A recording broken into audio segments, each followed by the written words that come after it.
Hello everyone, I hope you are doing well. Today we will talk about how to fix or how to solve the problem of Crunchyroll. We go to settings.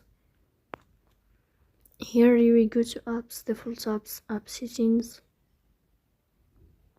In this list you will search about Crunchyroll and you will click here.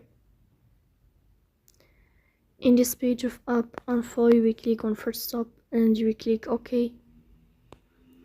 Here you will enter to the window of storage. Then here you will click on clear cache. In the end you will turn off your phone and you will wait a moment to restart your phone again. If it's not working with you, then you will go to Play Store here. You will search about Crunchyroll. If you find updates, then you will update your app. So that's all. Don't forget to support us by like and subscribe. See you next time and thank you.